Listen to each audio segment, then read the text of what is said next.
importante falar agora de algumas verdades do que é empreender e para você internalizar essas verdades e utilizar no seu dia a dia, sabendo que você vai levar consigo em toda a jornada.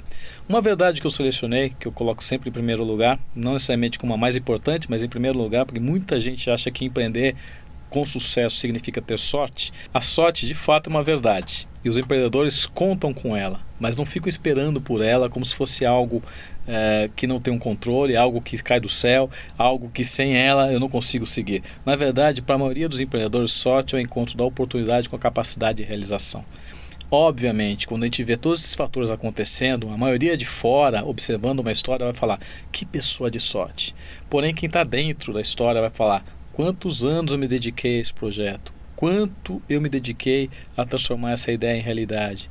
Quantas vezes eu tentei bater a porta desses clientes em potencial?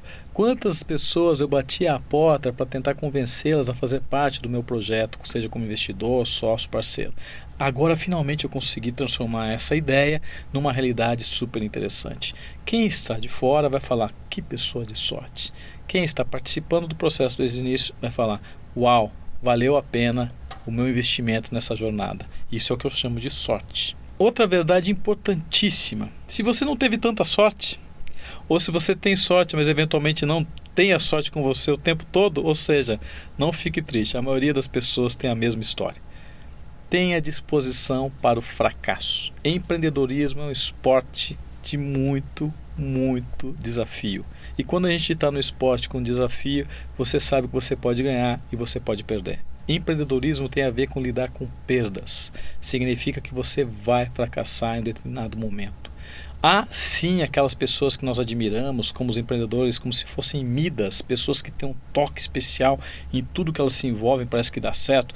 Cada vez mais a gente vai ter menos pessoas com esse perfil, né? Esse empreendedor nato, essa pessoa que realmente é admirável, parece que nunca erra. Por quê? Nós somos de carne e osso, somos seres humanos, nós erramos. E por que nós vamos fracassar nos negócios? Porque o empreendedor está sempre querendo algo além. Ele está naquela linha tênue entre arriscar um pouco mais ou ficar numa zona de conforto. O empreendedor não se conforma com zona de conforto. Como ele não se conforma com zona de conforto, ele arrisca. E quando ele arrisca, muitas vezes ele erra. E quando ele erra, ele fala, uau, tenho que aprender com esse erro, levantar a cabeça e dar o próximo passo. Então, de novo, você está disposto a ser empreendedor, a se envolver com um projeto empreendedor, saiba, eventualmente você vai fracassar. E pode fracassar muitas vezes, não apenas em um determinado momento, em vários negócios. Eu mesmo já fracassei algumas vezes nos negócios que já criei. Tenho vários negócios que deram certo e alguns negócios que não deram certo. Na média, estou no equilíbrio bom e continuo tentando negócios novos. Por quê? Não existe receita de bolo. Isso é importante. Vale a pena conversar com outros empreendedores, vale a pena trocar essa ideia, entender o que é o fracasso na visão do empreendedor. Converse com alguns, converse com as pessoas que você conhece, ou mesmo com pessoas que você ainda não conhece, e pergunte sobre o fracasso. A maioria não fala disso.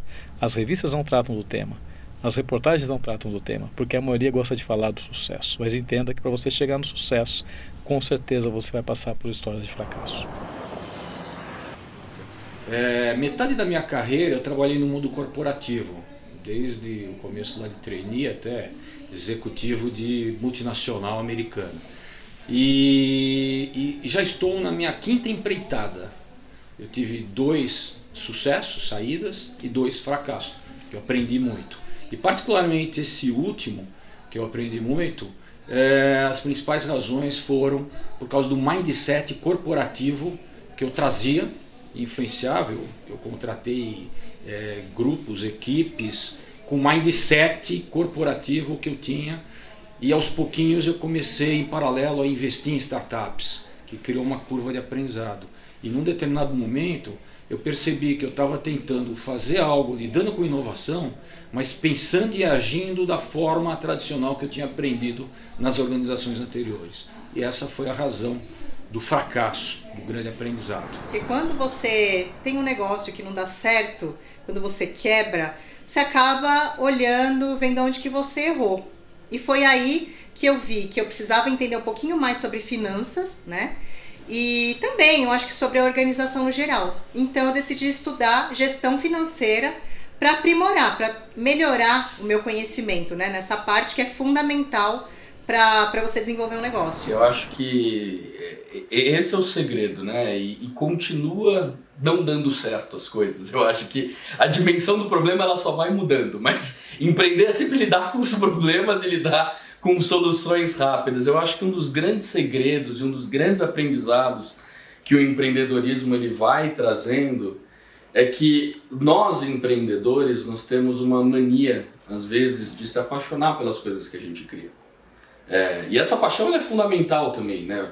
Mas alguns dos erros, dos principais erros que eu aprendi nessa trajetória foi que todas as vezes que eu me apaixonava pelo produto que eu estava criando, o negócio acabava não dando certo. Por quê? Porque a paixão correta ela tem que ser pela problemática e não pelo produto. Porque quando a gente se apaixona pelo produto, a gente cria espaço para uma série de miopias e a gente tenta, como é nosso filho, né? levar isso a todo custo para que aquele produto dê certo. E quando a gente se apaixona pelo problema, a gente sabe o que a gente quer solucionar e o que a gente tem que fazer. E não importa se é com um produto A, B ou C. Certamente, a própria Simbiose, quando foi criada, não foi criada com uma plataforma, não foi criada com a estrutura que a gente tem hoje, com o número de pessoas. Então, é uma trajetória onde a gente tem muito claro, e eu tenho certo também que provavelmente daqui 5 anos vai ser nem esse mesmo sistema que a gente vai ter, nem estar fazendo as mesmas coisas. Mas contanto que a gente tenha claro a dor que a gente quer solucionar, o problema que a gente quer fazer, acabar,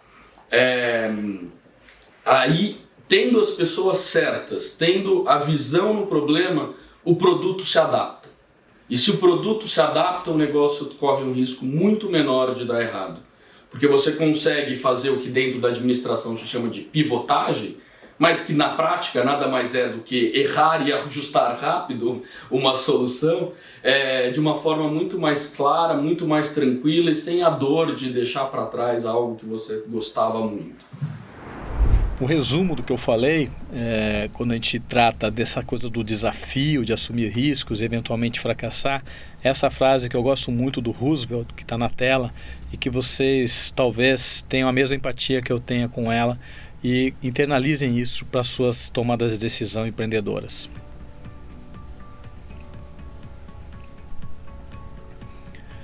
Uma coisa muito interessante quando a gente observa empreendedores que estão começando um negócio pela primeira vez é o desafio do equilíbrio. Eu tenho uma velocidade que eu vou imprimir para esse negócio correr muito, tentar fazer muito resultado, tentar estruturar tudo muito rapidamente, ou eu vou deixar as coisas acontecerem de uma maneira um pouco mais orgânica, ou seja, de uma maneira mais calma. Eu diria para vocês que não existe também aqui uma resposta única, mas o mais importante no início de um negócio seria você evitar a burocracia e focar na venda, focar em resultado, focar em dinheiro, focar em começar a ter uma história, focar em colocar aquele teu produto que não é o ótimo, mas o bom, no mercado e começar a ter seus primeiros clientes falando bem dele. Você começar a fazer o fluxo de caixa andar.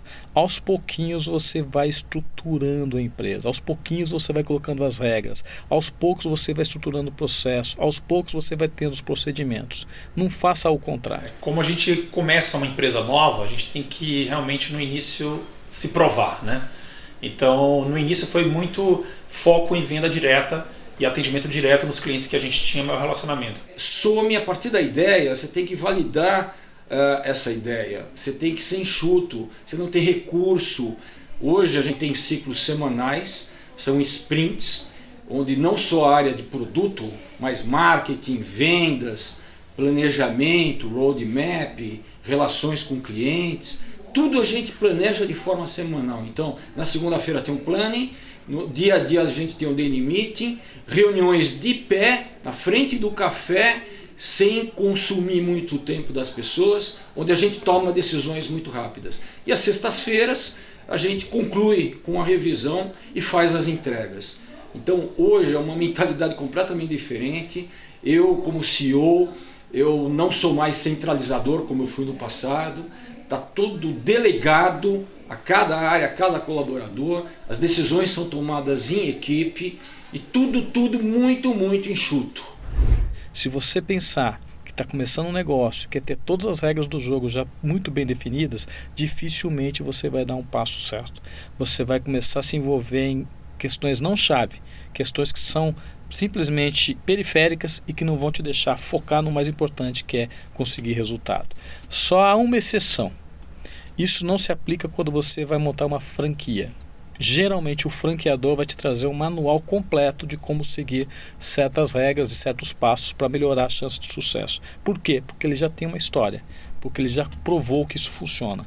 Então, naturalmente, nesse caso, você vai seguir essa história para melhorar a sua chance de sucesso. Nos outros casos, crie a sua própria história. E aos poucos você vai definindo a cultura da empresa. Isso é importante. E essa cultura ela acontece ao longo dos primeiros meses, dos primeiros anos da organização. Não tente burocratizar no início. Lembre-se disso. Outra verdade importante: valorize a experiência. Traga pessoas para o time que têm experiência na área, no mercado, em determinadas áreas que você considera essenciais para o seu negócio e que você não tem ou pessoas mais próximas de você não têm. Monte um time completo, monte um time equilibrado, monte um time com pessoas mais experientes, inclusive com mais tempo de vida, mais tempo de trabalho que você e pessoas muito mais antenadas com as tecnologias, com as inovações. Essa colisão é muito positiva. Isso pode trazer um benefício considerável para o resultado do seu negócio. E o segredo aí é somar os skills de forma complementar, sabe? Então, se você não tem o skill, você tem duas maneiras. Você vai buscar esse skill, aprender, e vai levar tempo para você ter a experiência, que não é só assistir um vídeo no YouTube e achar que você já aprendeu aquilo, mas a importância de agregar pessoas que complementem esses skills mínimos necessários, sabe? Seja por meio de parcerias, seja por meio de funcionários, colaboradores, seja por meio de co-founders, até advisors e potenciais investidores podem agregar valor. Uma verdade que não pode ser deixada de lado e que você vai observar muito rapidamente: nenhum homem é uma ilha. Todo mundo precisa de mais pessoas convivendo umas com as outras para fazer o projeto acontecer. Você precisa de sócio. Você vai precisar de pessoas ao seu lado. Por que muitos questionam sociedade? Porque muitas vezes as sociedades são mal formadas, as sociedades não são bem definidas. Geralmente, por exemplo, você pega alguém que você conhece há muito tempo, que é teu amigo, que tem uma empatia muito boa com você, mas eventualmente vocês têm habilidades parecidas e se tornam sócios. Na empresa vão começar a perceber conflitos, porque um não está complementando o outro. Sociedade boa é aquela em que um complementa o outro. Quando há esse complemento, e os valores são os mesmos, as crenças são as mesmas, a visão de futuro é a mesma, quando tudo isso se junta, a sociedade pode e vai dar certo. Agora, quem você vai trazer para sentar com você lá na mesa de jantar, no conselho de administração? Tem que ter as mesmas afinidades? Tem que pensar igual? Será? Às vezes não. É mais importante você ter alguém que pense completamente diferente. Mas tem que ser alguém que entenda daquele nicho, daquele mercado que você está. Tá? Porque senão pode gerar conflito. E lembre-se, sozinho você não vai construir um grande projeto. Dificilmente você chega do outro lado, sem pessoas ao seu lado, né, te alicerçando, seguindo a sua visão, se você é o grande líder do projeto, e que queiram construir com você algo grandioso. Isso é importantíssimo. Sociedade faz parte do seu sucesso. Em quem você se inspira? Você tem um modelo de referência? Alguém, eventualmente um empreendedor famoso, alguém da família, ou alguém do seu bairro que não necessariamente seja famoso, uma pessoa que você respeita e admira pela maneira que gere o negócio, pela maneira que a pessoa se comporta na sociedade. Isso é muito importante. Os empreendedores muitas vezes são bastante solitários e ficam buscando ao seu redor referências para se alicerçar. E esses modelos de referência são os modelos que alimentam, na verdade, a sua sede de crescer. Você pode ter vários deles ao longo da vida, mas tente extrair o que você considera de mais importante de cada um desse modelo que você tenha como modelo-chave para o teu crescimento. E não se sinta menos né, ou não se sinta menor enquanto empreendedor pelo fato de admirar pessoas às vezes até mais simples e pessoas que não necessariamente têm o conhecimento que você tem. Pelo contrário, os modelos servem para você se formar como pessoa e, claro, como empreendedor, entender como construir um time vencedor, entender como se relacionar com outras pessoas, como criar valor para a sociedade e como trazer esse valor de uma maneira interessante para todo mundo usufruir. Pense nisso. Quais são seus modelos de referência? Se você não os tem, comece a pensar com mais ênfase nesse tema. Comece a desenvolver isso na sua cabeça. Comece a ler a respeito de outras pessoas, não só do mundo dos negócios. E esses valores vão internalizando em você, que vão formar o seu caráter, não só como pessoa, como cidadão, mas obviamente como empreendedor. E você tem sim, como empreendedor, uma responsabilidade essencial na sociedade em que vivemos. Os empreendedores são os grandes transformadores da sociedade. São eles que fazem as coisas acontecerem. São eles que fazem a economia evoluir. E eles têm essa função essencial de ser modelos para outros, ou seja, você vai começar a se tornar um modelo de referência para outras pessoas, não só para familiares, talvez filhos que você tenha ou pessoas que te admiram, né?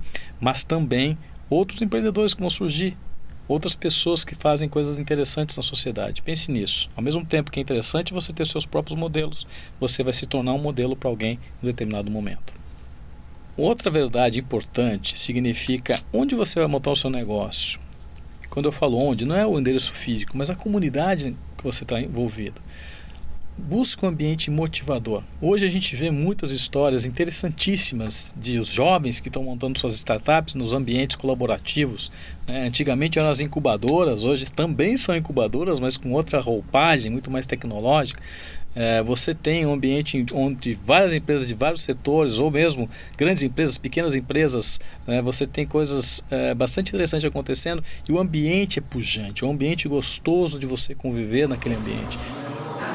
Hoje em dia o networking é importante para todos os negócios, né? Os negócios não são mais isolados. Especialmente quando você é uma empresa ainda pequena e tentando crescer, você precisa se apoiar em muitas instituições, outras empresas, colegas de trabalho. Então, estar num lugar como o InovaBrab permite que a gente, primeiro, troque muita ideia com as outras startups que estão aqui. E entenda muitas vezes que as dores e as dificuldades que a gente está passando, outras também já passaram. Então, é uma fonte de aprendizado incrível. Busca um ambiente assim. Se você estiver num lugar, ou numa localização, ou mesmo numa cidade, ou nesse ambiente que não existe e que você gostaria de participar, mude. Não demore muito. Mude, porque essa mudança vai te fazer muito bem. Quando eu falo você, estou falando você, seu sócio, seu time, a sua empresa. Vá para ambientes onde as pessoas valorizam o ato de empreender.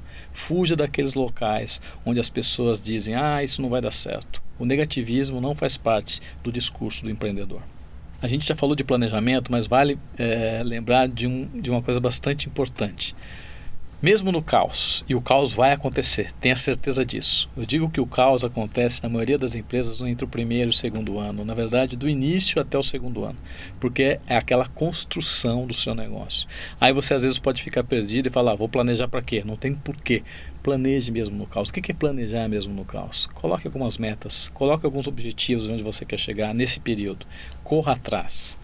Olhe para trás e fala que estamos conseguindo correr em direção a esse objetivo, não estamos, o que a gente está fazendo diferente, temos que mudar, não temos que mudar, mude rapidamente, principalmente no início, não demore muito para ver os resultados acontecendo. Se você vê que não está acontecendo, mude, mas não se esqueça de algo importantíssimo, mudar a maneira de agir, porém foco, tenha um foco no início do seu negócio.